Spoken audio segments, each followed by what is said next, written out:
Welcome to the Local Business Show. Seth Green is a nationally recognized marketer who is the nation's foremost authority on growing local businesses through direct response marketing podcasts, and the only person to be nominated 3 times for the GKIC Dan Kennedy Marketer of the Year Award. Seth will be joined by a capable cohort of co-hosts who are each local business marketing experts in their own right. On the podcast, Seth and his co-hosts brings together small business owners and other local business authorities to share with you their inspiring stories of how they started their local business, how they serve their local business clients, how they grow their local business, and how you can too. And now, here's your host.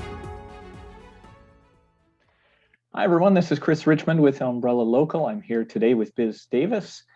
Biz, why don't you introduce yourself and give us a little bit of your background and history and who you work for?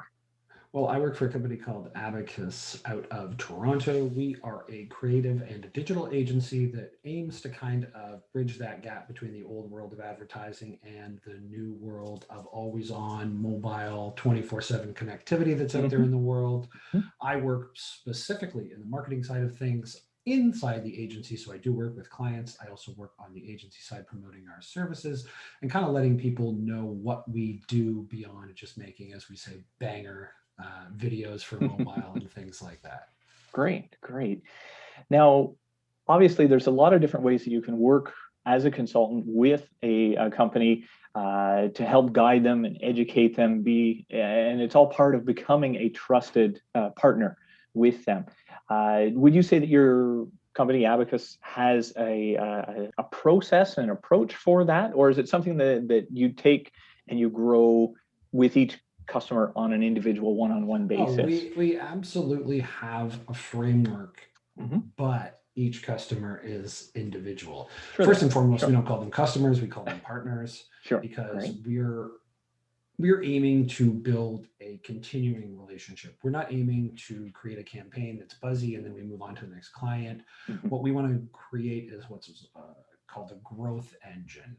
So that is not a funnel, it's a flywheel. It continually attracts and delights customers. It continually attracts and delights potential partners if that's your service model. And what we talk about when it comes to a framework is more so a compass to guide us. It's not a schedule, it's not a spreadsheet. It's more about exposing that path that is going to lead you to the best result. But we might take a different path to get there. We might back up and go on to a different off ramp. We might change our course due to something in the weather, whatever the case may be in that metaphor. You know, we'll adapt and adjust each of our partners and their journey to reach that goal for sure. And in talking about goal setting with the clients, obviously on the internet, things do change very, very quickly in terms of audience preferences and agendas. How do you have that conversation with a client to say, okay, we had this goal, now we're going to change it to this different goal, and this is why you should believe us? Is that... we speak through data. One of the things that makes us unique, and while there are other organizations out there that kind of do what we do, I don't really know any that do exactly what we do, which is we support all of our creative decisions through data. So our amazing creative team will come up with a suite of options. We'll deploy them programmatically when it comes to your advertising, and we figure out through relentless testing which is going to get you the best results while staying true to your brand identity and to your brand goals. One of the things that becomes immediately apparent is that people still to this day assume that there's kind of one message or one campaign, and then they can target different people just using the features or the levelers in the back of any kind of, advertising social backend or advertising engine, and they'll play with audiences. We call them audience hackers, and they'll try to make this one piece of creative, this one advertising campaign work with all these different people. And that's really not going to give you the results you need. What you've got to do is talk to your customers continuously. And then when we work with our partners, we kind of identify those conversations that are going to be the strongest to continue. So we preach an always there kind of mentality when it comes to communications and marketing, so that you're not kind of running from campaign to campaign and product launch to product launch. It is a continuous conversation that you tweak, you adjust, you test. But the point is, you don't start and stop and start and stop. It's an evolving process. So we push back with our partners and say the data is telling us that this is no longer working, or the data is telling us that this brand result is excellent. And that's how we have those conversations, because when the data is presented to you in black and white, you can't really refute the results. And it allows the partner really to stay informed and feel empowered when they have those conversations. They say, oh, this is the obvious decision. I'm going to make this decision because it's obvious. And they're in control of that relationship. Yeah.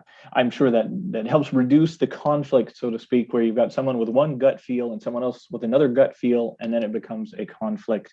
When you've got some numbers to rely on, it becomes easier. Now, one thing I did want to ask related to what you just mentioned was actually talking to clients, talking to customers, and getting feedback in order to build what comes next.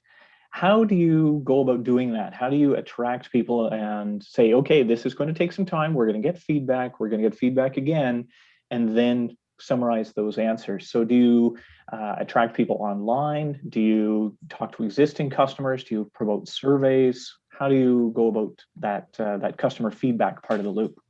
Well, when it comes to being a services agency, right, the customer feedback is kind of immediately apparent if the campaign is successful or not, or the ongoing relationship is generating an increase in awareness or profit or whatever you're trying to do at that stage of your business cycle. So with us, it's not about moving from partner to partner to partner. It's about establishing a long-term relationship with those partners, nurturing that relationship, and having that constant check-in, that constant conversation of, are you noticing better customer response? Are you noticing an increase in sales? Are you noticing a decrease in cart abandonment? Again, there's no one size fits all metric here that can really track how your campaign is doing. It's up to the individual partner to figure out what their benefit is. Now, we've worked on some campaigns that were all awareness with a product that was unable to be even purchased in the marketplace. So that metric may be nebulous at best to track, something like press awareness or an increase in Google searches or sentiment or something like that. Others are, we're launching a new seasonal product. We want to generate X amount of sales. How do we get here? So working to figure out what those metrics are that you need to track, that can go a really, really long way in kind of facilitating those conversations. Is this working for you? Is this not? When it comes to new partners, however, we speak through our work. And how we do that is we kind of identify problems people are having. We have conversations with other thought leaders. We produce content ourselves to talk about those problems. And what it can really do is expose some of these unknowns that people face. And then we can start the conversation there. When it comes to us in a consultancy role, we love to be transparent. So we also broker partnerships. If we don't know the answer, we will say that, and we will arrange that conversation with the expert, so to speak. Sure. Makes sense. Problem solved. So being in the middle of that conversation isn't about increasing your billables or controlling the client. It's actually about nurturing that relationship and being in a service business at its very core. Right. Absolutely. Yes. If you pretend to be the expert in everything, at some point you're going to fail, and that could be a spectacular failure, and that will cost you the account, of course. Absolutely. One last question before we wrap up here, and I guess is a little bit of stepping back and talking about how to help a small business owner, brick and mortar. They need to develop a brand, and often that's a very tough conversation because a brand is an unknown thing to them. They know they need it. Their ego says they need it, but they're not sure how to develop that. They're used to someone coming to them and saying, okay, I can build you a website, and I can do Google ads, and I can do Facebook advertising. But how do you get them to buy into the idea of, okay, let's bring all that together as a brand? How do you have that conversation? The very first conversation to have is that none of those things are a brand. Those are an identity. Now, the biggest difference, and this is something that I need to kind of shout from the mountaintop, is that brands are built after your sale, and your identity is that visual presentation before the sale. It's the logo, it's the colors, Mhm. it's the menu.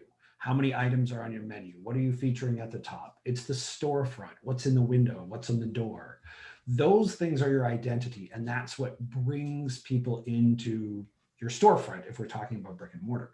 But your brand is built in that conversation with the customer where you ask them how they're doing, how are they using the product.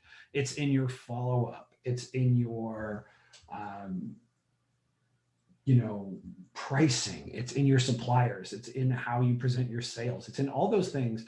And one of the best examples that you can find is that the brand of Apple Mhm. is that people use the products in a certain way. People Yes. love the brand of Apple because it's reliable or it's attractive or it's technologically advanced or whatever. But the visual identity hasn't really changed in nearly 20 years since its first kind of rebrand with the famous iMac.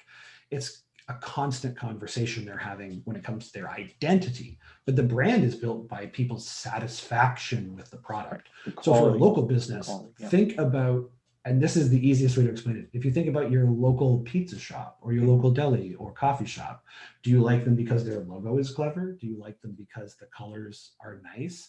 That might have attracted you in the very first instance to maybe coming in and buying a sandwich, but it's the fact that the counter staff were incredibly helpful. It's the fact that it was a fair price and a really good product. It's the fact that they gave a discount to frontline workers or any of those things, that they stay active in the community, that they're online responding to people, listening to their problems and solving those customer service problems in public. That goes a huge distance into building that brand where people say, oh, this is the best coffee shop. It's the absolute best. I go there every single day. It is so satisfying. I love going there. And it has very little to do with their logo or their identity. Indeed. Yeah, I like to say it's the quality in your execution. What is the quality of your culture and the quality in your execution of how you're doing what you're doing, whatever it is. So excellent. All right. Well, Biz, thank you so much today for a little bit of your time and a little bit of your knowledge and experience to share with us. Again, I'm Chris Richmond from Umbrella Local. Biz, your agency again? We are Abacus. So you can find us online at Abacus Agency. Just Google it, we'll come up first. Or if you go to abacus.agency, you can come directly to our website. You can check out all the services we offer, from branding to strategic design, as well as some of the past clients we've worked with. Absolutely. And that's, a lot of great clients. So certainly wish you the best of luck going forward. Thanks so much, Biz. Thank you.